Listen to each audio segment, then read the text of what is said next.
こんにちは。ああ、どうもどうも、最上さんじゃないか。一つお願いがあって、また金貸してくれって？やば、またとか、やば、そうか、印象操作、うま、やば。あなたがこれで刺したのね。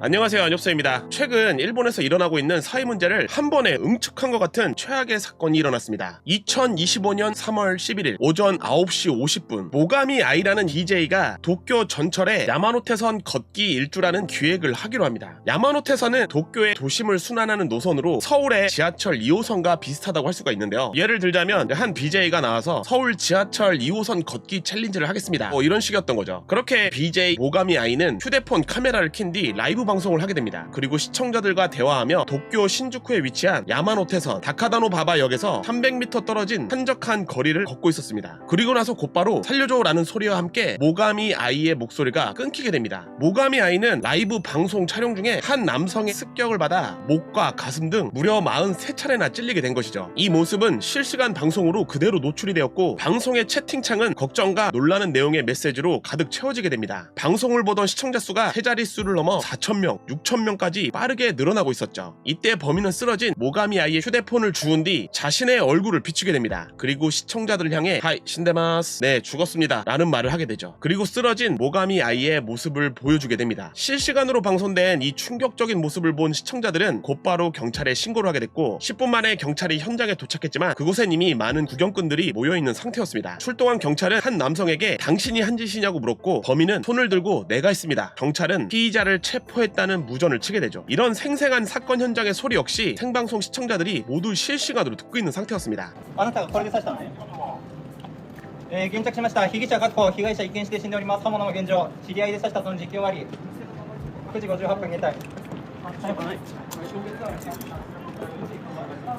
도쿄 한복판인 신주쿠에서 이런 충격적인 사건이 벌어지자 이후 범인에 대한 비판적인 의견이 지배적이었는데요. 하지만 시간이 흘러 조사가 진행됨에 따라 상황이 점점 역전되기 시작했습니다. 오늘은 일본의 스트리머 모가미 아이 사건에 대해 살펴보도록 하겠습니다. 먼저 이 사건의 문제가 된 것은 심리를 이용한 돈이 문제였습니다. 끔찍한 살인을 저지른 범인은 피해자인 모가미 아이와 친분이 있었던 타카노 케니치라는 인물입니다. 주변 사람들의 인터뷰로는 전형적인 초식계 남성이었다고 하죠. 피해자인 모가미 아이는 일본의 라이브 전문 스트리밍 서비스 후아치에서 활동하고 있는 스트리머입니다. 본명은 사토 아이리이지만 활동명은 모가미 아이로 야마가타 출신의 시골 소녀 같은 느낌으로 귀여운 얼굴과 꾸밈없는 유쾌한 성격으로 시청자들은 그녀가 미성년자가 아닐까 생각할 정도로 점점 응원해주고 싶은 그런 BJ였다고 합니다. 그렇게 모가미 아이는 후아치에서 성장을 거듭하면서 플래티넘 플러스의 랭크가 되어 인기리의 활동을 이어가고 있었죠. 플래티넘 플러스는 스트리밍 서비스인 후아치에서 최고 랭크입니다. 보통 이 정도라면 100만엔 정도의 수입을 얻는다고 합니다. 실제로 공개된 그녀의 한 달 수입은 90만엔 정도였습니다. 22살의 어린 소녀가 한 달에 900만원 정도를 벌고 있었던 것이죠. 그런 그녀가 왜 범인에게 금전적인 문제가 생겨서 이 같은 일이 벌어진 걸까요? 모가미 아이는 복잡한 가정 환경에서 자라났다고 합니다. 모가미 아이의 어머니는 상당히 나쁜 쪽으로 동네에서 유명인이었다고 합니다. 모가미 아이는 그런 어머니에게 방치되어 자랐다는 주변 사람들의 인터뷰가 있었습니다. 모가미 아이는 18살 때 출산한 아이가 한 명 있었습니다. 18살 당시에도 스트리밍 방송을 하고 있었죠. 하지만 모가미 아이의 어머니는 딸의 아이를 돌봐주기는커녕 동네 술집을 돌아다니며 딸의 이름으로 외상을 달아놓고 술을 마셨다고 합니다. 당시 모가미 아이는 방송으로 버는 수입이 많지 않았고 아이의 아빠인 남자친구와도 헤어지게 됩니다. 그렇게 모가미 아이는 망나니 어머니와 함께 육아를 할 수 없다고 판단하고 보육원에 아이를 맡기고 캬바쿠라에서 일을 시작했습니다. 하지만 일을 끝내고 아이를 데려오지 않는 일이 많아지며 보육원 직원들과 트러블이 생겨 이후 아이는 아동 상담소에 맡겼다고 하네요. 결국 일하고 있던 캬바쿠라에서도 무단 결근이 잦아지며 캬바쿠라도 관두게 됩니다. 그리고 이때쯤 2021년 12월 타카노 케니치가 당시 19세의 모가미 아이의 라이브 영상을 보게 됩니다. 타카노 케니치는 그녀의 귀여운 모습에 사랑에 빠져버리게 되었고 열렬한 팬이 됩니다. 이후 라이브 방송에서 자주 후원을 하며 연락을 시도한 타카노 케니치에게 모가미 아이는 자신이 일하고 있는 야마가타시의 음식점으로 놀러 오라고 했습니다. 2022년 8월 25일 도치기에 살고 있는 타카노는 두근거리는 마음으로 신칸센에 올라타 왕복 18,000엔을 들여서 모가미 아이가 있는 야마가타시로 향하게 됩니다. 그리고 사랑하는 모가미가 일하고 있는 음식점을 방문해 직접 대면하고 대화를 하게 되죠. 그리고 그 다음 달인 9월 달에도 두 번의 만남을 가지고 그 다음해인 10월에도 그녀가 일하는 음식점을 찾아갔습니다. 그렇게 타카노 케니치는 모가미 아이와 상당히 친해졌다고 생각이 들 때쯤 모가미 아이는 타카노에게 노골적으로 돈을 요구하기 시작했습니다. 2022년 9월 이런 라인 메시지가 도착합니다. 아르바이트 하다가 지갑을 잃어버렸어. 돈을 빌려줬으면 좋겠어. 타카노는 곧바로 4만엔을 지정된 계좌에 송금을 하게 됩니다. ちょっとマジでお願いしていい？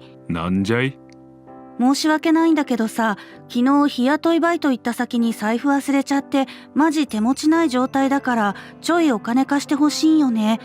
明日か明後日取りに行く時に返すから。下ろせた。ありがとう。よかった。愛理の役に立ててよかった。山形来てよ。もちろん行くよ。 2022년 10월부터는 금액이 커지고 자주 빌려주게 됩니다. 언니가 빚을 진 뒤 힘들어하고 있다. 생활비가 없다. 이와 같은 이유로 타카노는 36만엔을 송금. 더 이상 빌려주는 건 힘들다고 했지만 모가미 아이가 진심으로 부탁한다고 여러 번 사정을 하자 타카노는 자신의 적금을 깨서 빌려주었을 뿐만 아니라 대부 업체에 손을 대 모가미 아이에게 95만엔을 또 빌려주게 됩니다. 이렇게 짧은 기간 동안 빌려준 금액이 약 250만엔. 타카노는 좋아하는 사람이 힘들어하기에 힘이 되어주고 싶었다고 했죠. 모가미 아이는 타카노에게 250만엔을 받고 무엇을 했을까요? 타카노에게 빌린 돈의 용도를 가까운 지인이 증언한 내용이 있습니다. 모가미 아이 역시 타카노처럼 좋아하는 사람의 힘이 되어주고 있었습니다. 모가미는 당시 보이즈바를 다니고 있었는데 자신이 좋아하는 남성 스텝을 지명한 뒤 고가의 샴페인을 자주 주문했다고 합니다. 보이즈바는 일본의 걸스바 남성 버전이라고 생각을 하시면 됩니다. 그런데 이 수법 어디선가 많이 본 수법인데요. 안엽소 채널에서 이전에 마법소녀 리리짱 사건을 소개한 적이 있었습니다. 마법소녀 리리짱 2020년부터 SNS에서 이타다키 조시 리리짱이라고 자신을 소개하며 남성들에게 돈을 받는 방법을 소개하는 리리짱 마법 완전 공략 매뉴얼을 PDF 파일로 만들어 SNS를 통해 많은 여성들에게 만엔에서 2만엔 정도에 판매한 일이 있었습니다. 마법소녀 리리짱은 남성들에게 돈을 빌리고 자신이 가장 좋아하는 호스트의 순위를 올렸다고 했죠. 하지만 한 유튜브 채널에 나와서 자신이 이런 방법으로 10억 이상 벌었다며 자랑을 하다가 덜미가 잡혀 경찰에 체포가 되었습니다. 당시 많은 일본 여성들이 이 매뉴얼을 구입하고 초식계 남성이나 나이 차이가 있는 남성들에게 돈을 갈취하는 일들이 자주 벌어지게 되었는데 모가미 아이 역시 2021년부터 타카노에게 돈을 빌리기 시작한 시기와 방법이 상당히 비슷하다고 알려져 있습니다. 그래서 일본 SNS에서는 모가미 아이 역시 이타다키 조시 받는 여자였다는 내용이 많이 있죠. 방법은 대략 이렇습니다. 만남 어플이나 SNS를 통해 알게 된 남성에게 연락처를 알려준 뒤 만나서 서로의 거리를 급격하게 좁히게 됩니다. 이후 너무 괴로워, 생활이 너무 힘들어, 이와 같은 앓는 소리를 하게 되죠. 상대 남성이 먼저 대체 무슨 일이 있는 거냐 라고 물을 때까지 말이죠. つらい。どうしたの？なんでもない。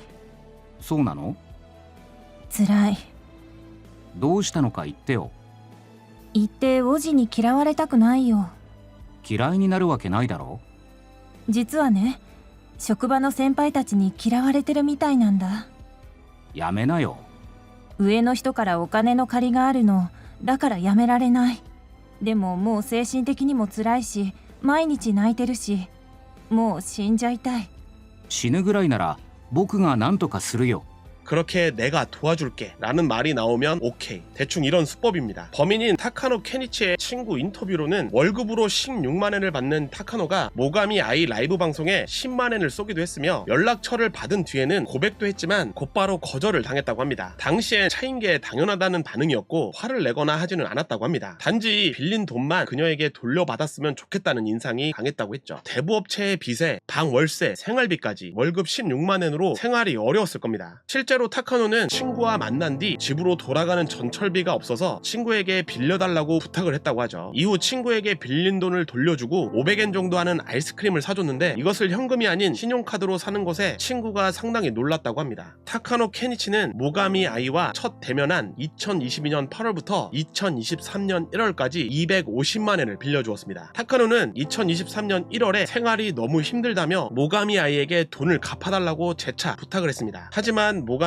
애매한 태도를 취하다가 3만엔 정도를 갚은 뒤 연락을 받지 않게 되었습니다. 결국 타카노는 모가미 아이를 고소를 하게 되고 2023년 12월 8일 재판에 승소해 우츠노미야 지방법원에서는 모가미 아이는 타카노 케니치에게 251만 4,800엔을 상환하고 상환되는 날까지 3%의 이자를 붙인다 라는 판결을 내리게 됩니다. 그러나 여전히 그녀는 타카노를 무시했습니다. 돈을 전혀 갚지 않았죠. 모가미 아이는 재판 과정에서 잠시 방송을 쉬다가 2024년 2014년 2월 방송을 재개하기 위해 도쿄로 상경을 하게 됩니다. 그리고 이때부터 방송에서 점점 인기를 얻기 시작해 2024년 12월에 최고 레벨인 플래티넘 플러스가 되죠. 타카노 케니치는 돈을 돌려받기 위해 계속해서 그녀를 팔로우했습니다. 그녀의 수입이 크게 늘어난 것을 알고 있었기에 자신에게 돈을 갚았으면 해서였죠. 하지만 모가미 아이는 그런 타카노를 스토커 취급했습니다. 타카노는 그녀의 SNS를 통해 화려한 생활의 모습과 남자친구와 여행 가는 모습, 공개 프로포즈 받는 모습을 확인하고 있었죠. 그리고 사건 발생 2주 전에 사건의 트리거가 되는 일이 벌어지게 됩니다. 모가미 아이는 다른 남성 스트리밍 방송에 게스트로 출연을 하고 있었습니다. 마지러브라는 아이디를 가지고 있는 한 시청자가 ON을 후원하게 됩니다. 마지러브는 진짜 사랑이라는 의미입니다. 당시 모가미 아이는 마지러브가 타카노라는 사실을 몰랐지만 다른 시청자가 마지러브는 타카노라고 이야기를 하자 우와 기타 기모 라는 반응을 보이게 됩니다. 그리고 마지러브를 블록 처리를 하게 됩니다. 2025년 3월 7일 타카노 케니치는 모가미 아이의 약혼자 SNS를 찾아가 돈을 돌려주세요. 대부업체 빚 때문에 마이너스로 생활하고 있습니다. 어떻게든 많은이라도 갚아주시면 안 될까요? 이런 DM을 보내게 되죠. 아주 간절한 부탁이었지만 이건 역시 무시를 당하게 됩니다. 2025년 3월 10일 사건 전날 모가미 아이는 야마노테선 걷기 일주 기획을 발표를 하게 됩니다. 도쿄 전철 순환선인 야마노테선 라인을 걸으면서 주사위를 던지고 나오는 숫자에 따라 한 정거장 앞으로 한 정거장 뒤로 밥을 먹는다, 춤을 춘다, 이 같은 참신한 기획이었습니다. 관련 기획을 위해 남성 BJ와 서로 대화를 하게 되는데 이 영상에서 어쩌면 사건의 발단이 된 모가미 아이의 면모를 알 수 있는 대화가 오가게 됩니다.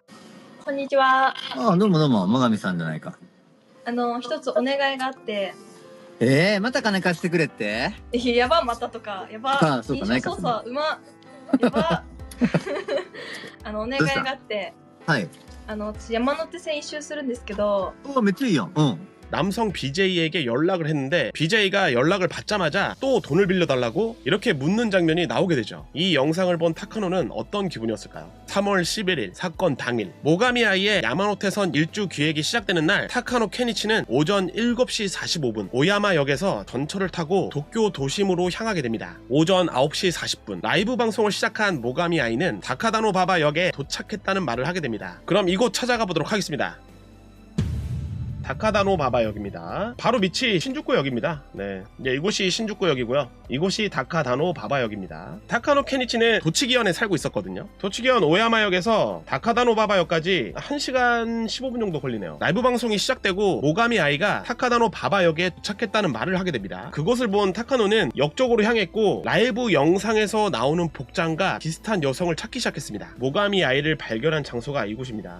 이곳 역에서 좀 내려오다 보면 네, 바로 이곳인데요. 이쪽 길입니다. 이곳 들어가자마자 그 사건 당일에도 이 오토바이가 현장에 있었는데 아무튼 이 오토바이 있는 자리에서 해당 사건이 벌어졌습니다. 네, 이 앞에서요. 타카노 케니치는 생방송에서 그녀 뒤로 보이는 건물들을 찾아 헤맸습니다. 그러다가 이 골목에서 익숙한 여성의 목소리가 들리기 시작합니다. 모가미 아이를 발견한 타카노는 그녀에게 다가가서 공격을 하기 시작합니다. 이때 모가미 아이는 타카노를 발견하고 살려달라고 외치기 시작합니다. 1분 정도 소리를 지르고 반항을 했지만 곧바로 모가미 아이의 목소리가 사라지게 됩니다. 이후 라이브 방송에서는 피투성이의 모가미 아이의 모습이 비춰지게 되죠. 그리고 촬영을 하고 있는 스마트폰을 그대로 돌려서 타카노 케니치 자신의 모습을 비추게 됩니다. 그의 손에는 칼이 들려 있었죠. 방송의 채팅창은 난리가 난 상태입니다. 시청자가 경찰에 신고를 했고 도착한 경찰이 타카노 케니치를 체포를 하게 됩니다. 방송에서는 타카노가 체포되는 소리와 군중이 몰려드는 소리가 들리다가 방송이 끊기게 됩니다. 해당 사건이 일어나고 일본에서는 대부분의 매체에서 이 사건을 크게 다루고 있는데요. 이 사건의 반응이 최근 일본에서 일어나고 있는 여러 가지 사회 문제를 한 번에 응축해서 보여주는 사건이라는 반응이 많았습니다. 얼마 전까지 일본에서는 미나토구 조시, 캬바쿠라, 호스트클럽 이런 화력의 사람들이 문제를 일으키는 일들이 빈번했는데 최근 들어서는 그들의 교묘한 수법을 책같이 쉽게 정리해서 만들어가지고 일반인들에게 배포가 되었잖아요. 그러면서 정말 많은 사람들이 피해를 보고 있는 상황이었습니다. 그러던 와중에 생긴 사건이라 일본에서는 이번 내용을 상당히 심각하게 다루고 있는 모양입니다. 사실 최악의 범죄를 일으킨 타카노 케니치지만 지금에 와서는 상당한 동전 여론이 만들어지고 있는 실정입니다. 이 사건이 얼마나 영향력이 있었냐면 돈을 빌리고 잠적한 사람들이 갑자기 나타나서 돈을 돈을 갚고 있는 현상까지 만들어지고 있다고 합니다. 그리고 또한 피해자인 모가미 아이의 약혼자라는 사람이 나타나서 SNS를 통해 많은 글을 올리기 시작했는데, 약혼자인 자신도 그녀와 동거를 시작하면서 많은 돈을 그녀에게 상납을 했고 범인인 타카노 케니치와 주고받은 내용들을 공개하기 시작했습니다. 보통 피해자의 여론이 나빠지면 유족이 피해자의 명예를 회복하기 위해 내용들을 올리기 마련이잖아요. 근데 자칭 약혼자라는 사람이 나타나서 왜 모가미 아이의 평가를 오히려 낮추는 내용을 올리고 있는 것인가, 그리고 또 자신도 사기를 당했다면 왜 모가미 아이와 약혼을 한 것일까. 최근 이 약혼자가 스트리밍 사이트인 후아치에서 라이브 방송을 진행했는데 모가미 아이의 약혼자와 범인인 타카노 케니치의 대화 녹음을 공개했습니다. 내용을 듣다 보면 오히려 그 약혼자가 타카노에게 일방적으로 대화를 하면서 좀 몰아세우는 듯한 대화라서 세간의 반응은 오히려 역효과였습니다. 이렇게 유족으로서 적절치 못한 대응을 하고 있기 때문에 그가 대체 왜 이러는지 알 수 없다는 반응이 많습니다. 그래서 이러한 노이즈 마케팅으로 자신의 이름을 알리려는 목적이 아닐까라는 의심도 많이 있는 상태죠. 네, 오늘은 일본에서 상당히 인기를 끌고 있는 BJ 모가미 아이 사건을 살펴봤는데요. 이 사건 여러분들의 생각은 어떠신가요? 최근 한국에서도 이와 비슷한 사건들이 많이 생기고 있는 것 같거든요. 뭐 로맨스 스캠이라고 부르는 것 같은데, 한국에서도 화류계에서 사용되는 수법이 부디 일반인들에게까지 퍼지지 않길 바라며 오늘 내용 마치도록 하겠습니다. 그럼 다음 영상에서 뵙도록 하겠습니다. 감사합니다.